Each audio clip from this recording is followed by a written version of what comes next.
Breaking news, জ্ঞানীর মোড় থেকে পাওয়া এসএম ফাদাকি চোরের তাজা খবর। শিরোনাম: জ্ঞানীর মোড় থেকে উঠে আসা চাঞ্চল্যকর খবর। রাত দুপুরে গরু ছাগল নয়, চুরি হচ্ছে শুধু হাঁস। এমন খবর নাকি ঊনবিংশ শতাব্দীর বুড়োরাও দেখেনি। এখন শুনবেন বিস্তারিত। জ্ঞানীর মোড় থেকে পাওয়া এসএম ফাদাকি চোরের চাঞ্চল্যকর তথ্য।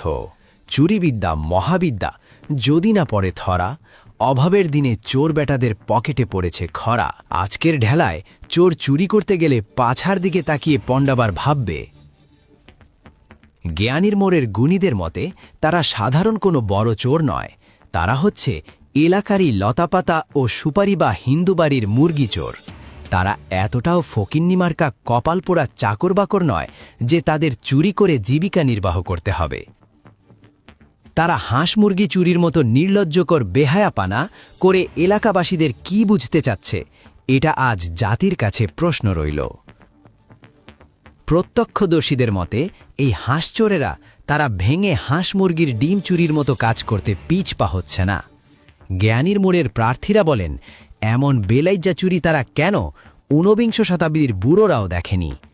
উন্নত বিশ্বের দিকে দেখা যায় চোরেরা বড় বড় রকেট, ব্যাংক লুট, বড় বড় অস্ত্র ভাণ্ডার চুরি করে। সেখানে এদেশের চোরেরা গরু ছাগল চুরি করে। আর এই গাইমারানি চোরেরা এতটা এসএম ফাদাকি প্রতিভা যে তারা হাঁস চুরি হরে। এরা নিজেদের নুনু বাচ্চায় নিজেরা কামড় দিয়ে কেন মরে যাচ্ছে না? আমরা বিশেষ সোর্সের মাধ্যমে জানতে পেরেছি যে জ্ঞানীর মোড়ের জনগণ এসএম ফাদাকি চোরের জন্য তারা আমাদের চিরচেনা ডিপজল ভাইয়ের সেই বাঁশের তৈরি ফুকনি নিয়ে বসে চোরের অপেক্ষায় আছে। দেখছো তোমার কত বড় ফুকনিটা রাইখা দিচ্ছে, আর এইটা তোমার পাতাটা ঢুকাই দেবো।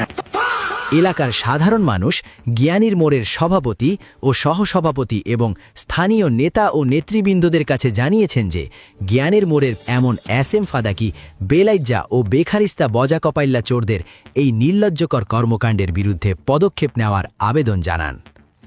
এদিকে কালীর বাজার থেকে 1 কেজি মোটা কারা এনে গলায় পেঁচিয়ে জ্ঞানীর মোড়ের নতুন ভোট্টা খেতে ফাঁসি টানিয়ে নিজ দায়িত্বে মরে যাওয়ার জন্য অনুরোধ জানিয়েছেন জ্ঞানীর মোড়ের বর্তমান ভারপ্রাপ্ত সভাপতি ইমরুল হাসান টুটুল। এখানে একটি বিষয় না জানালেই নয়, জ্ঞানীর মোড়ের